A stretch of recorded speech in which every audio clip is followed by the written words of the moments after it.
সালাম দিতে লাগে, হুজুর আপনাকে সালাম দিতে লাগে, আল্লাহ নবী জবাব দিতে লাগে, ও বাবা দিয়া আবু বকর, ও বাবা দিয়া আবু বকর, অন্য কেউ নয়, আমি আল্লাহ নবী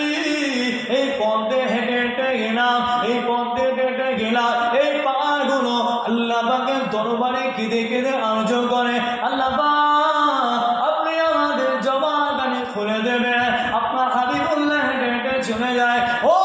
আল্লাহ পাক মনেতে বড্ড আশা, মনেতে বড্ড প্রত্যাশা, আল্লাহ পাক আপনার হাবিবকে সালাম দেব।